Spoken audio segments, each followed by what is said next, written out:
Okay, so we should be live on YouTube now, and Mhm. I've just got to wait for the volume for it to actually start showing up, and then I switch the volume down, and then I'll be and we have a couple of people joined us too, which is very nice. And so I'm going to put us on to record here. Mhm. And now we're live. So I am here with Max, and Max is going to tell us all about her experience with suicide and for what it's like for teenagers. Well, yeah, and all the grief that goes with that, and what and maybe help some teenagers and students to know what's possible instead of that. So over to you, Max. We'll go from there. Thanks, Anne. Yeah. Well, good evening, everyone. Firstly, I want to talk a little bit about suicide, really, and what leads up to that. And ultimately, suicide is like the greatest self-harming act, if you like, that we can do innocently. I think when you get to that stage of attempting something like that, you've got to the stage where you've built up so much kind of feeling, pent-up feeling, like people, you know, I've worked with a lot of young people who've self-harmed, and what leads up to that is just pent-up feeling, and it just feels like such an impossible thing to hold within you that you just feel like you've got to let it out somehow. And in doing something to yourself that harms you, it gives you the chance to come out of that feeling of pressure and into a place of relief where you can actually start to tend to whatever it is that you've done to yourself. Now, with suicide, it's kind of like the end of the road one. It's just like, this is built up so much that I just can't see a way out of it anymore. And all of that stems from what's going on in the head with thinking. So when you get trapped in that thought pattern of thinking, you know, sort of so powerfully that everything is so bad or so wrong, there only feels like one way out, and that's to do something to change the thought. And the moment that you do something that's self-harming, you've changed the thought, because you've then got a wound or you've got something to see to, which changes what's going on in your mind and gives you some relief and some relief, because you get distracted from what's going on in your head and taken to a place where you can actually just process something different, and you have a different set of thoughts that come in, and then it's you know, a relief. There's a relief and a release. So for me, it's kind of looking at what gets you into that place in the first place. Now, when most of us are little, we're functioning as children do, which is on automatic. So we don't really stop and process anything. We just naturally live in that free flow of thought coming in and thought going out again. And so we're immediate. We are literally just living in the moment. We have no past and no present, no future. We're just living in what's happening right there and then. So, you know, we fall over, we hurt ourselves, we cry, we move on. We're happy. Next minute, somebody's pinched our toy, we're sad, we cry, and we move on. And it very nicely flows easily, and how it should. And the system works perfectly and beautifully. And when you're little, you spend most of your time wishing you were big so that you could do what big people do. And you wish you could have that sort of, oh, I can't wait to be a big girl, or I can't wait to be a big boy, or whatever it is. And I can do this, and I can do that, and I can do the other. And then when you get big, you wish that you could be little again so that you wouldn't have everything that you've got that you feel like you have to deal with. So for me, in my childhood, it was challenging. It was very challenging. I was the youngest of 12 children. So there's quite a lot of pressures, and, it's difficult living in that, with that amount of people in one house and all those different needs and wants and everything. Of course, there was a 20-year gap in between my eldest sister and myself. So a huge range of ages, different needs, different wants, different stuff going on all the time. And I grew up sort of watching adult stuff going on that was probably inappropriate as a child, and lots of things happening, lots of, chaotic things, animals, lots and lots of chaos. And again, we were quite poor. So I kind of was very different. I knew I was different, or I thought I was different. When I got to school, I didn't know what a knife and fork was, never seen one. We always ate with spoons because we just didn't have utensils at home. So the first time I met a knife and fork was sat at the table at school, which was like, oh my goodness, what is this? In comes my survival thing, because I'm looking around thinking, well, everybody else knows what they're doing. And I'm five years old. I remember it so plainly. So I just kind of clocked everybody, watched what they would do.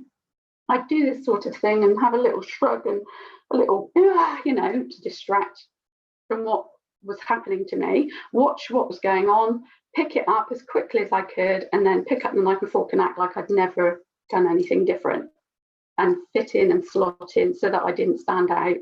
I didn't, show myself as different, and I didn't get picked on or kind of, got at for it. Now, already, I had this survival instinct come in. I kind of, knew to survive. But I often wonder now, what would have happened if I'd actually just said, I don't know what this is? Because I can guarantee there's probably lots of other kids there that didn't know what they were either. And there's a lot of other kids that were struggling with different things. But I thought it was only me. And we all think it's just us, and we all think that we're the only ones. So, I was sort of constantly thinking I was on my own. Went through education, which was tough because, again, I went to a Catholic school, so it was quite cruel and quite painful. And I did have so much fear that I actually kind of blocked my ability to learn, because I was just in fight or flight all the time, just that anxious, scared feeling. And kind of living in that space, your mind is always busy. You're not able to just go, I can, relax and enjoy what I'm learning. And then I used to get into trouble because I was getting everything wrong. So I was getting this vicious circle that was going on. I sort of came out of school with no qualifications at all. I think I got some, sort of very low grade CSEs, as it was in those days. But I was such a survivor, and I was so able to kind of work my way around things. I was probably one of the only people that left school with a job. And believe it or not, it was for Lloyds Bank. So I'd managed to secure that job before my exam results came through. And by the time my exam results came through, I was well secure in the job anyway, and they loved what I was doing. So they didn't bother to get rid of me because I was so quick at picking things up. I just watch people. That's how you do it, and I do it. So going through sort of generally, most of the time, whilst I was growing up, these things came in, like I said, with children. They come in and they go out and they come in. They don't really mean anything. And then I had this occasion when I was about 11 or 12, where my father, bless him, I used to go over to a farm and ride horses because I had a real passion for horses. We couldn't afford horse riding lessons or anything like that. So I went to the farm, and I used to help out on the farm, do lots of jobs and stuff like that. And then I would get a ride if I was lucky, or get to groom them, I'd get to be around them. And that just made me so happy. So this was carrying on, and it was wonderful, and I was just loving it. And all the time I was going, my father used to say, you're a pain and a nuisance and a pest, and they don't want you over there. And I just, whatever. And I'd go anyway. It would, just let it rush through me. I wouldn't worry about it. And then, it would carry on until this one day where something, I don't know, changed in me, that suddenly clicked, and I suddenly listened to what he said and believed. So I took what I'd normally let go in and out as a truth, and I then made it, this means something. I'm a pest, I'm a nuisance. Nobody wants me, nobody likes me. And that was the beginning for me of this trail that led up to my attempt at suicide at the age of 45. Now, seems like a crazy amount of time, but that was the beginning of it. That was the beginning of people pleasing. That was the beginning of fear. That was the beginning of, me sort of starting to live my life as an unwanted, unliked person, which kind of just, as soon as I walked into a room, I would bring that in with me, and I would put that out on everybody that I met, because everybody I met, I was thinking, you're not going to like me. So it was kind of like acting oddly so that they didn't like me in the end, or they think, what on earth's that wrong with that girl? Because I just wasn't being comfortable in my own skin. Or they would like me, and I just didn't believe they did. Which is, some people did like me, some people didn't like me, which is quite normal. But I didn't see that. I just saw, that I was a pain.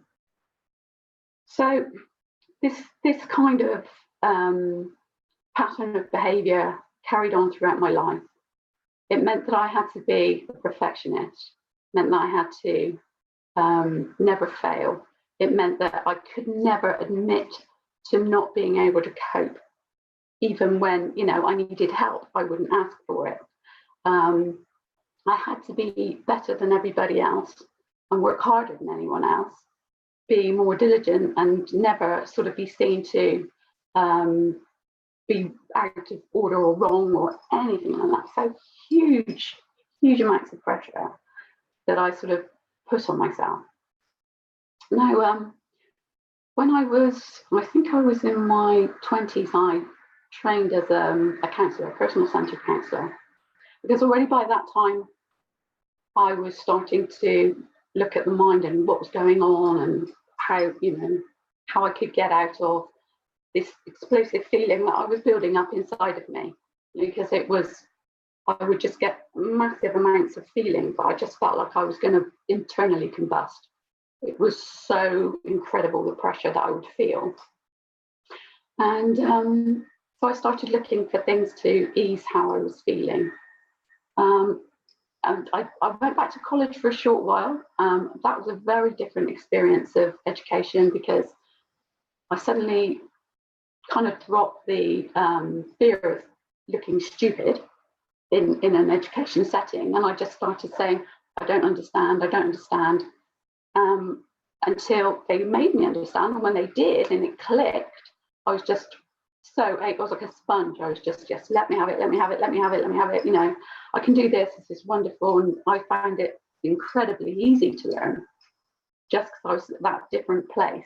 And that was a really fun experience as well, because everybody else was sat next to me going, how do you do it? How do you do it? And I was like, never had really dawned on me that other people didn't know either.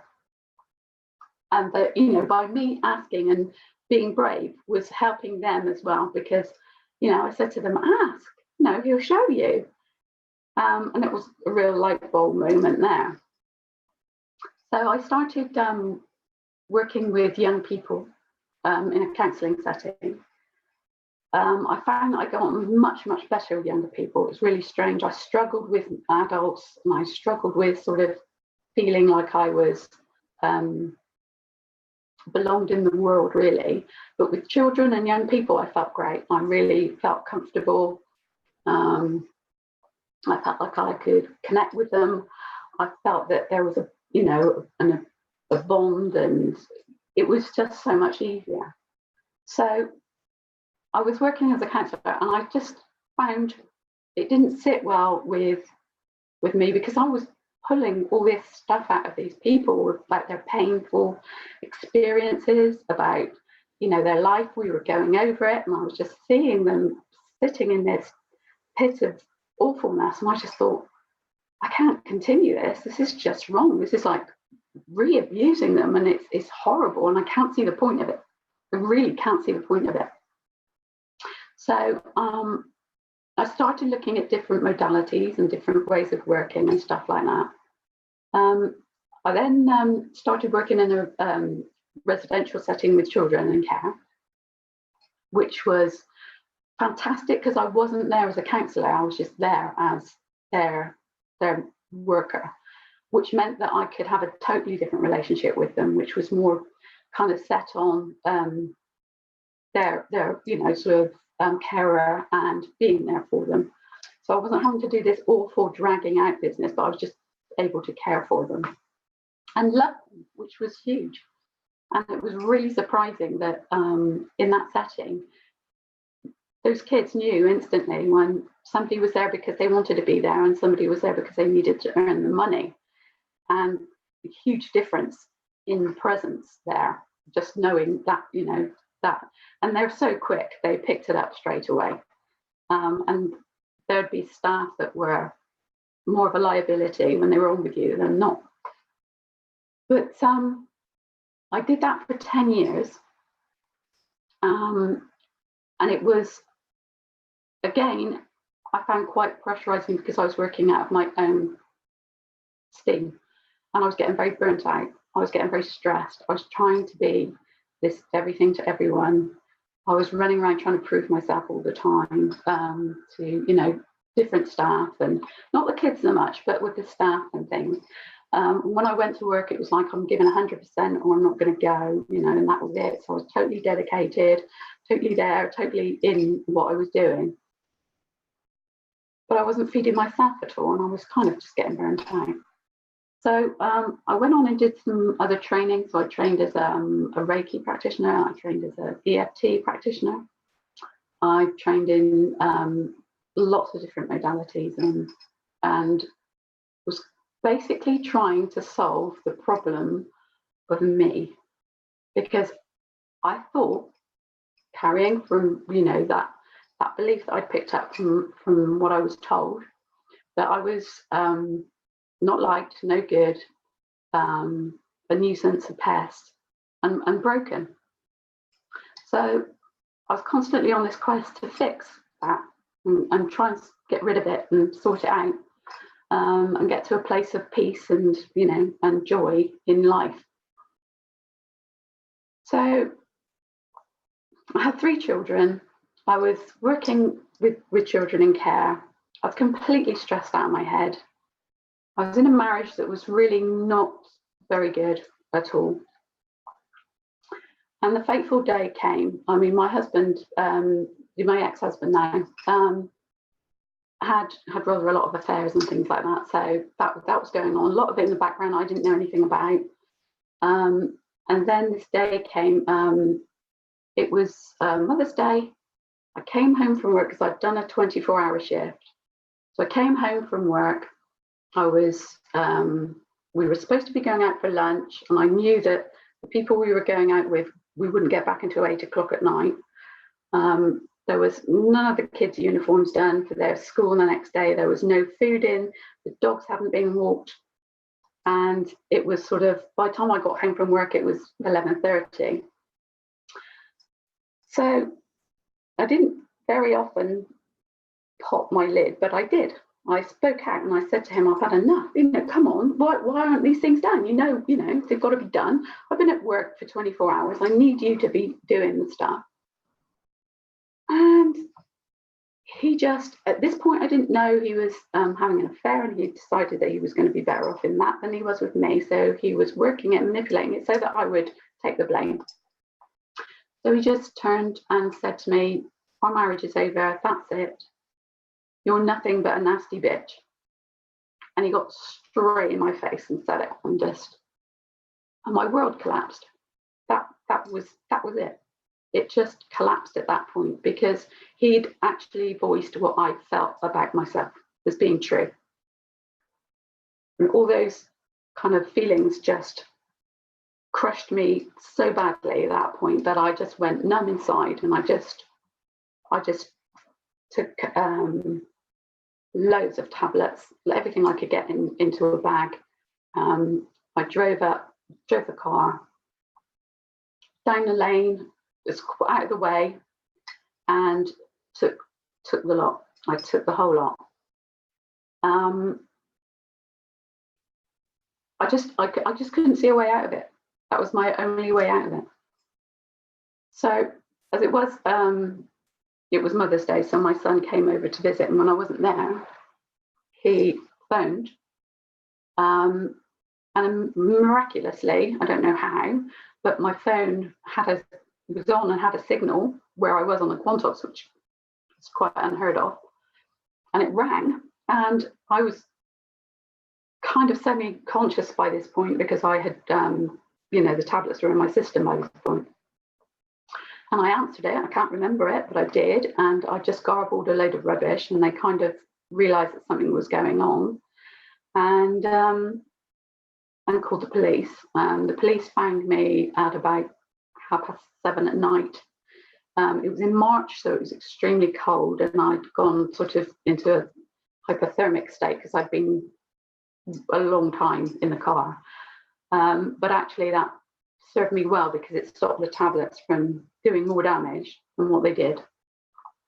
And they got me to the hospital, and they managed to bring me back. So I was 4 days. I was completely out of it. I didn't know what had happened in that time. And I woke up 4 days later, and I was very angry, and very depressed, and very at the end of my tether. I just didn't know. I just thought, I can't even kill myself properly. I can't get out of this pain that just was so intense. So that ended my marriage. I then sort of, went on a few more years doing all the different modalities, trying to get some sort of normality back, trying to heal this brokenness that I believe I was. And then one day, I was working away in our business. I'm now with another partner, and we've got a business that we work in together. And a friend of mine had sent me a link about the 3 principles. And I kind of was listening to it in the background while I was working, which is a really lovely way to listen because it's passive. It's going in and you're kind of, getting on with what you know to do, but listening. So it just went in, and I just heard us walking across the floor with the stuff, and I just heard him say, "It's just a thought." He was talking about his suicidal tendencies when he was a boy, and how he had suddenly had this realization that it wasn't true, it was just a thought. And I just stood in the middle of the room and stopped dead, and it was like the light bulbs just kind of went off, and it was almost like I just started laughing. And it was like a whole load of dominoes going down, all these connections being made. And I just saw it. I saw that I had actually been creating my brokenness with my thoughts, and then feeling it. And that actually I wasn't broken, that I'd never been broken, that I was never damaged, and that I was never a pest, and I was never a nuisance, and I was never not liked. That was all just thought that I believed and made true, and then fought against my whole life. That completely changed everything for me because it was so powerful. I kind of shifted from being this really desperate person. It was, I used to spend hours tapping and doing different things to try and get some relief from this huge pressure that would build up, that kind of culminated in that day of that tablet taking and stuff,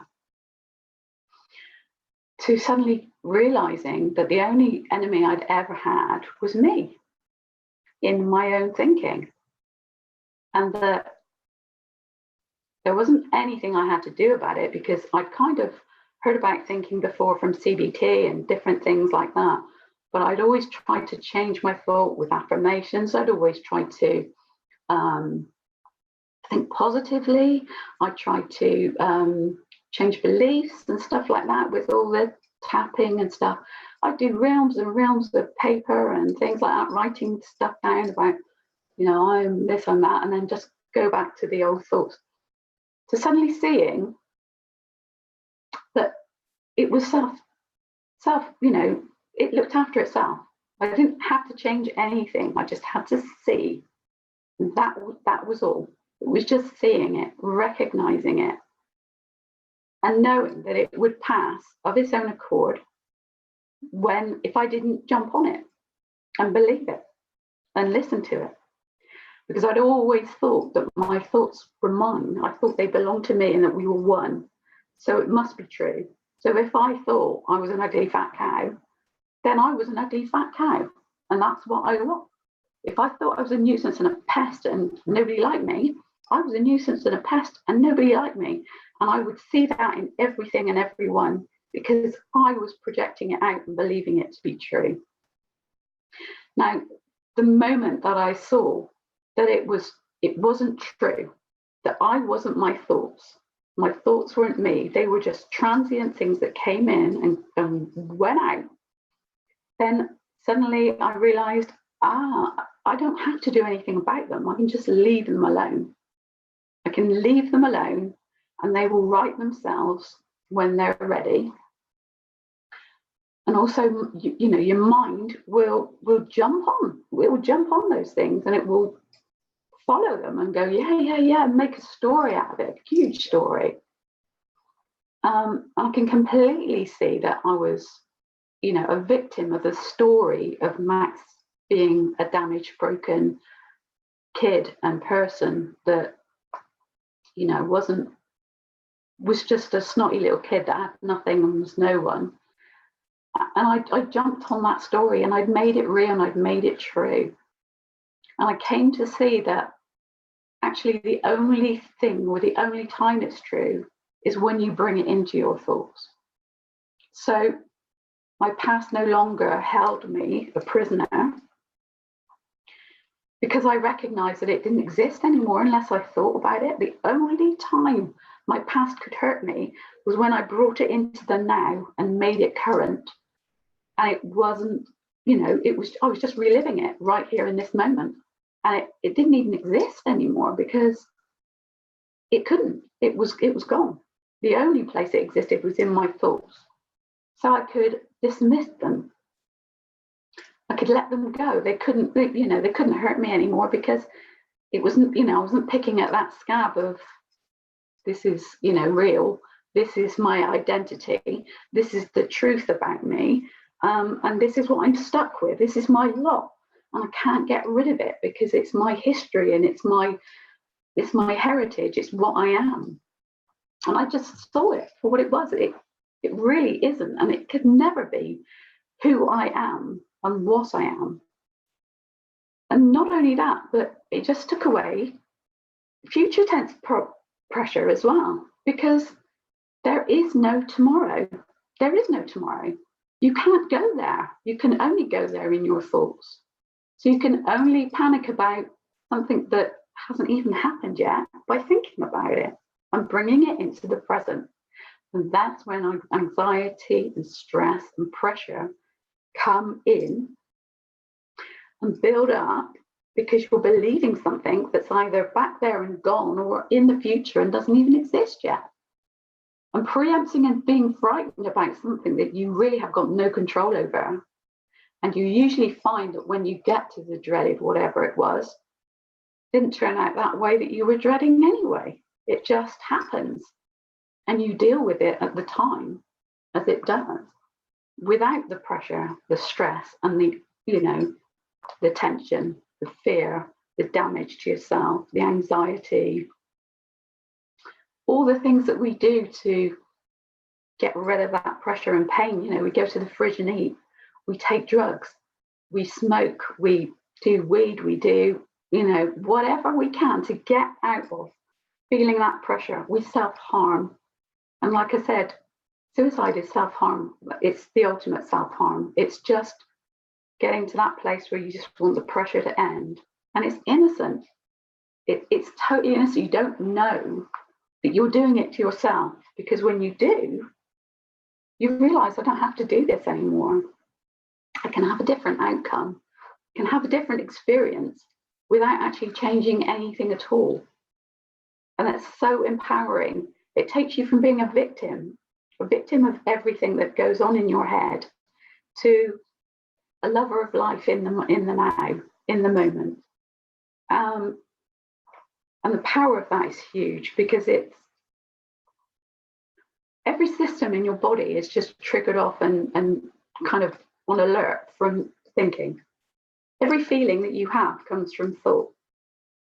So if you are following those thoughts of disaster and chaos and madness and beat ups and stuff like that, your body is going to be responding by kicking off of this adrenal action in you, which causes all sorts of secondary problems in the body: inflammation, illness, drug taking, all those things that lead you to, sort of do things that are ultimately hurting yourself.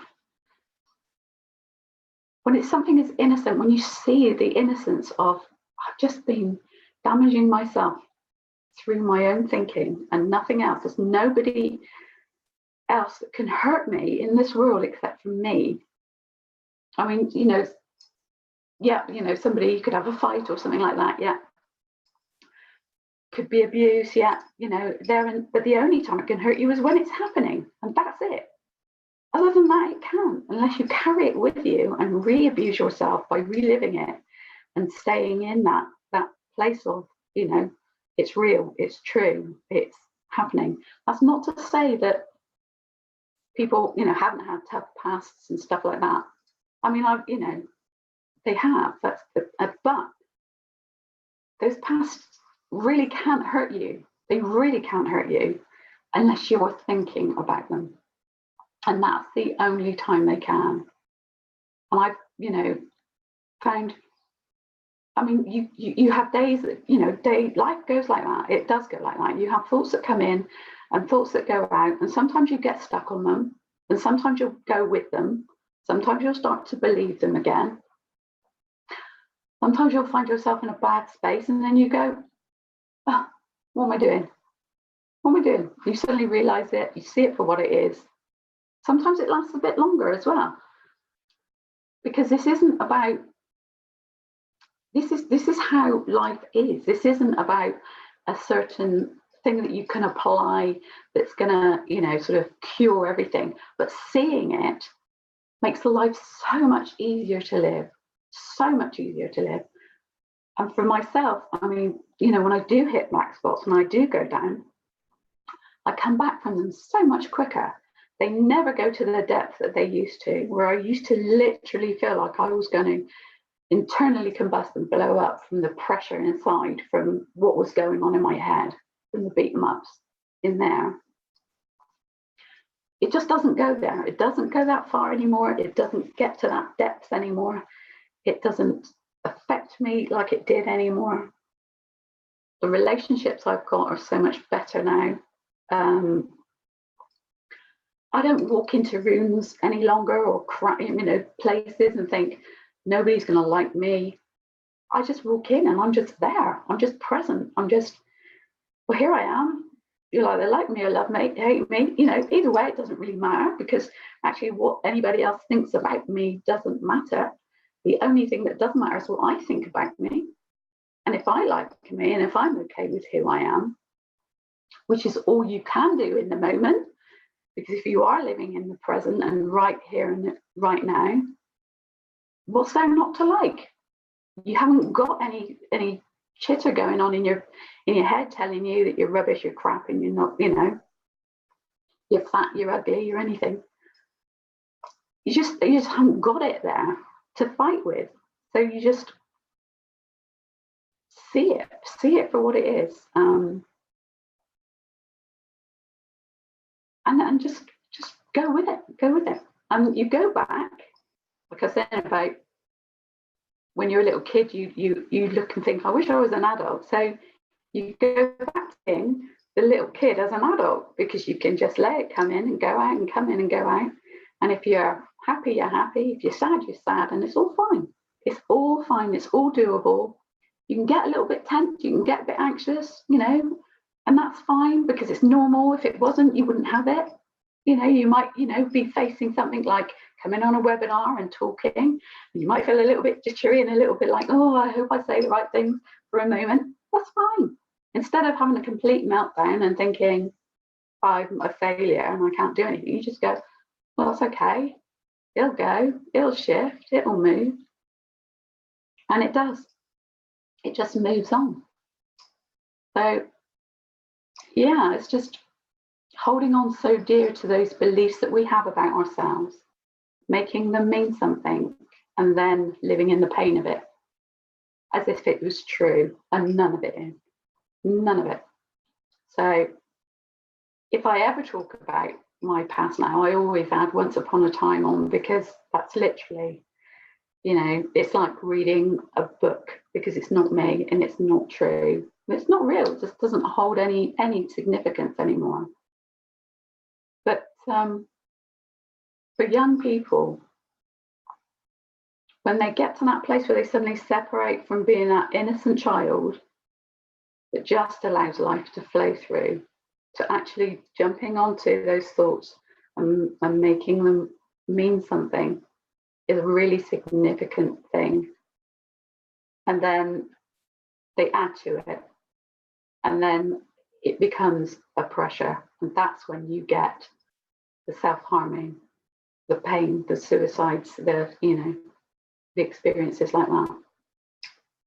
Yeah, isn't it interesting looking at what you said, that your dad was saying all those things over and over and over again, and you just weren't taking those thoughts seriously. And then suddenly one day you did, and they were the same thoughts were coming in, just the same as we all have thoughts that come in and go out, and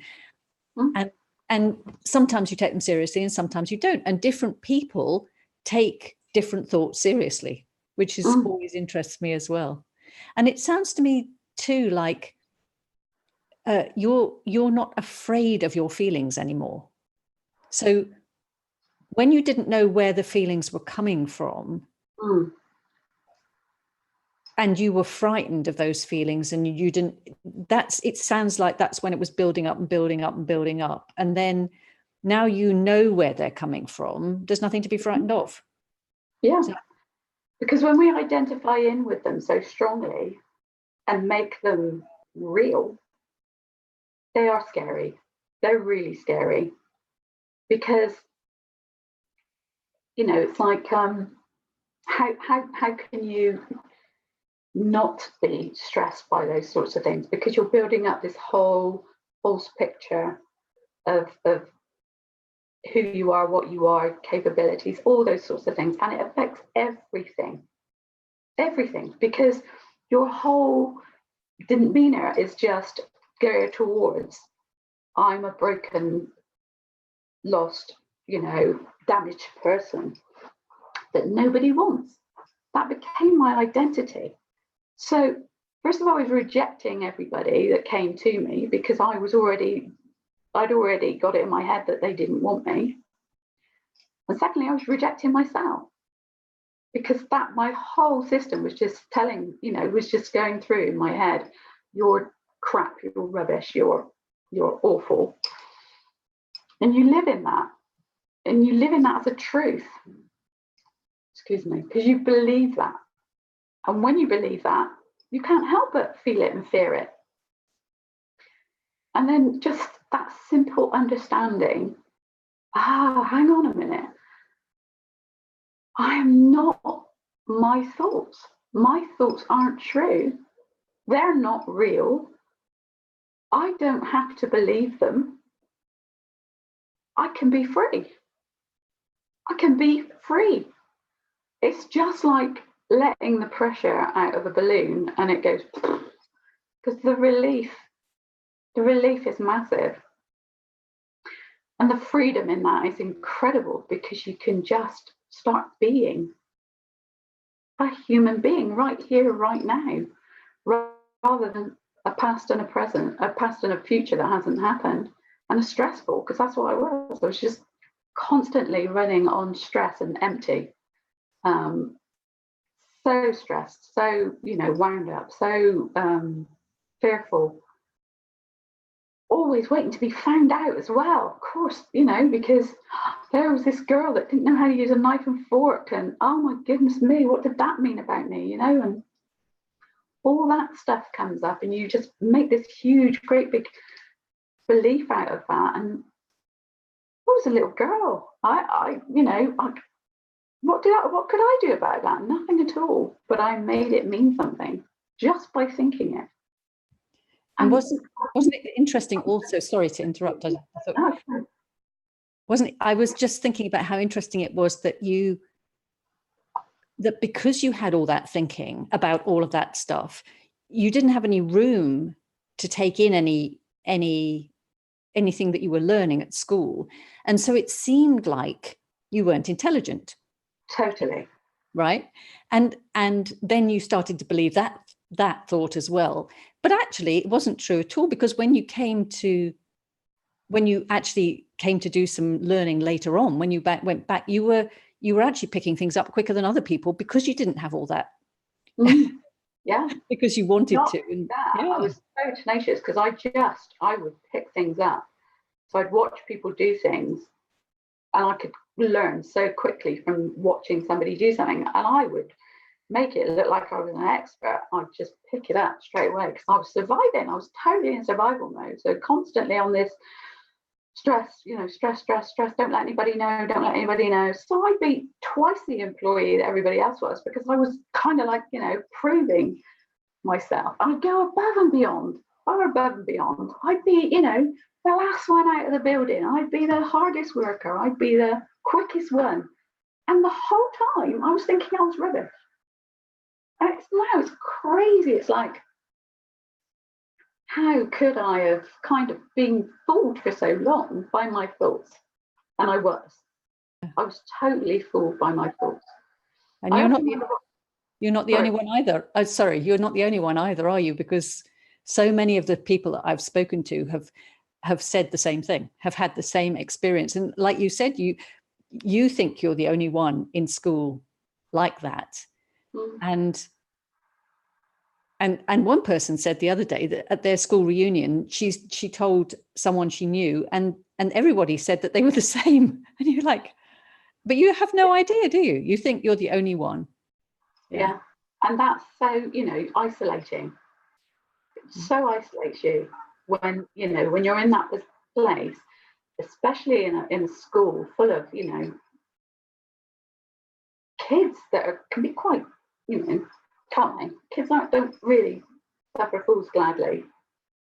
And not only that, they're also coming from their thinking. And that's one of the ways of coping with not feeling good about yourself, is to attack other people first, isn't it? So yeah. And I was always kind of like the other way. I was too frightened to attack. I was always trying to creep. So I was a bit of a creep. So I would be, try and creep around everybody and make friends with the bullies so they didn't beat me up.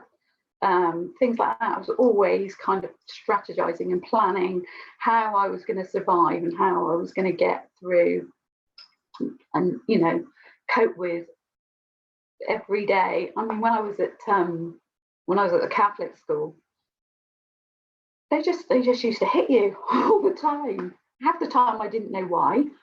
They'd drag me out, I'd go at the front with my book, and then they'd hit me, and I'd go, I didn't even know what I'd done wrong. They just hit me. So all I thought was, I'm wrong. I must be wrong. Now, I'm not saying that's right in any way. And, thank goodness they don't do that, and they're not allowed to do that anymore, because it is really not good. But it terrified the life out of me. And it really did kind of put me, they used to stand you up and fire questions at you. And if you didn't answer, then you'd get whacked. So I just froze.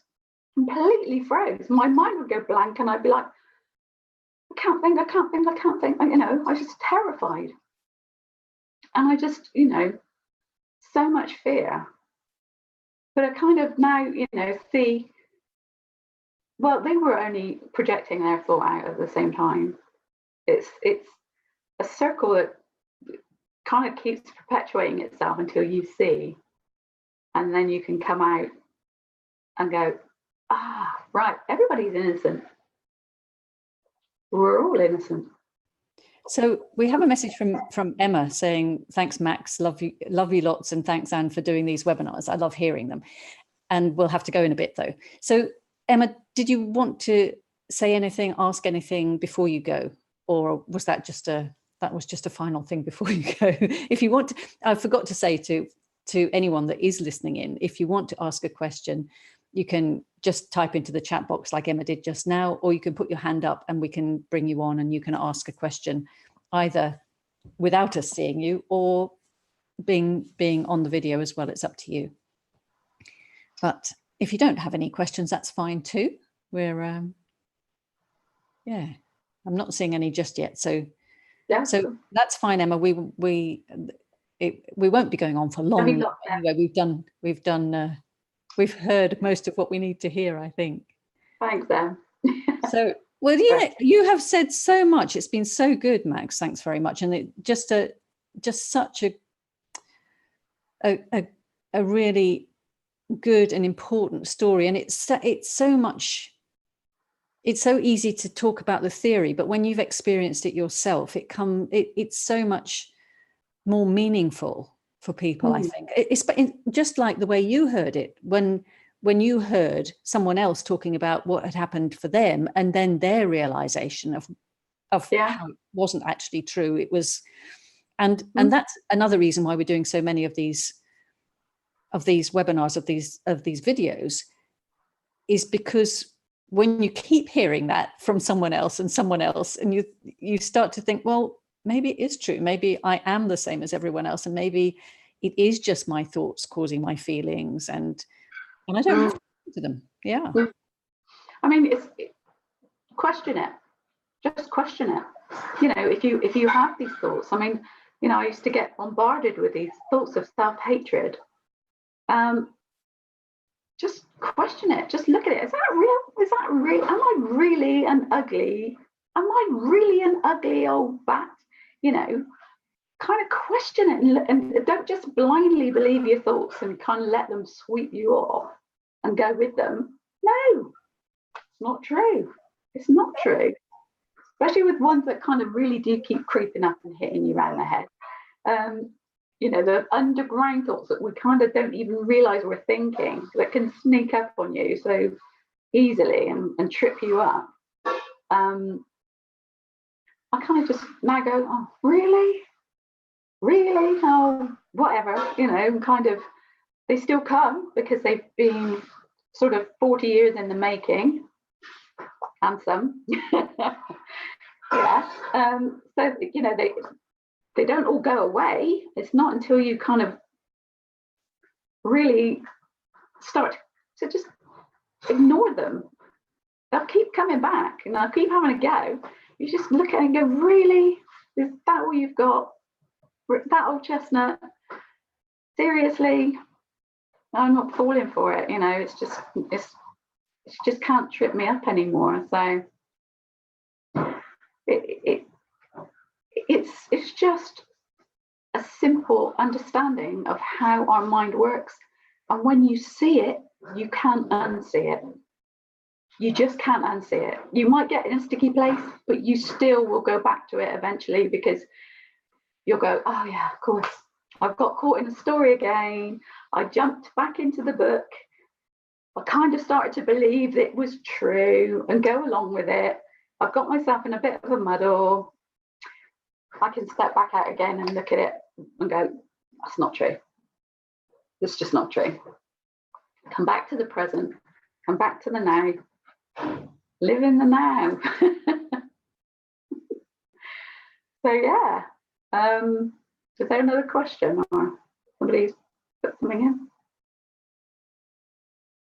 I've missed that one. Let me have a look and see what it says now.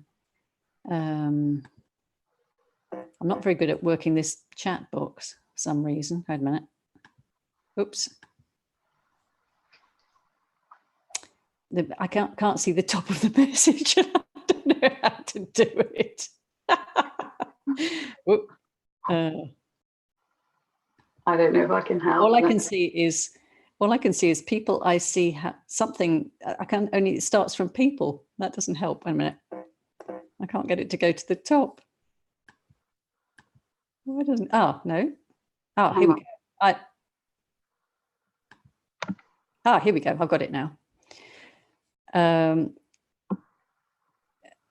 From Anne, it says, brilliant webinar. Thank you for your openness and clarity, Maxine. That was lovely. All blessings on this work. Love, Anne.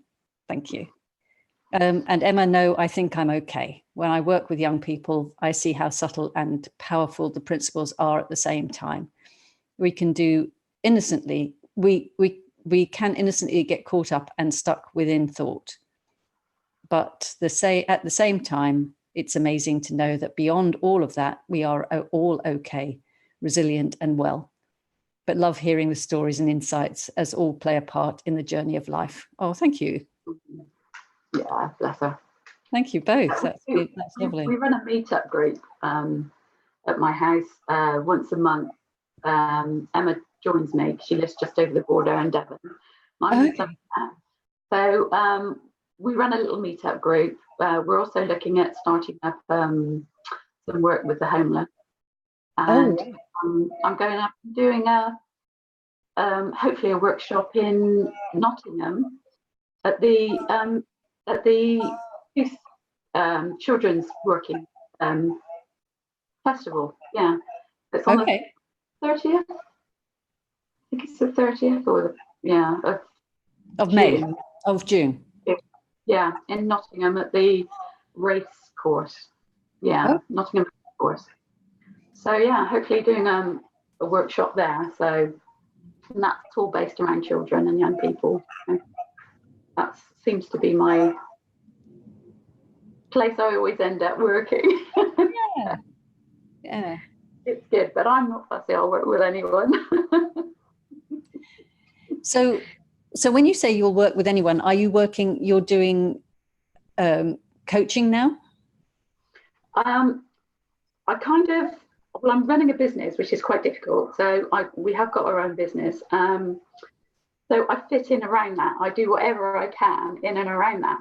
So we run the meetup, and I do help people individually if they want extra outside of the meetup. So we'll see a one-to-one basis as well.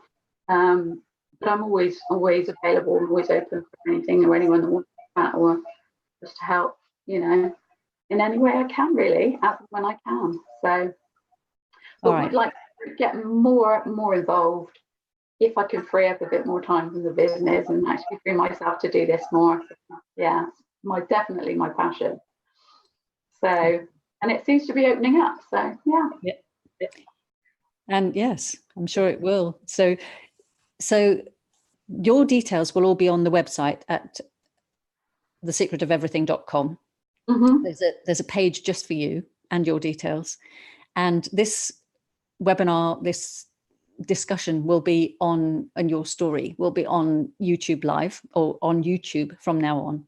So you'll be able to send people to there, or people will be able to come and watch the replay. So anyone who's watching the replay, you can still ask questions. You can still get in touch with Max. You can still get in touch with us here. And remember that there are other videos to watch too. You'll see links to the other videos too. But if you'd like to get in touch with Max, then come to thesecretofeverything.com and the links will be there.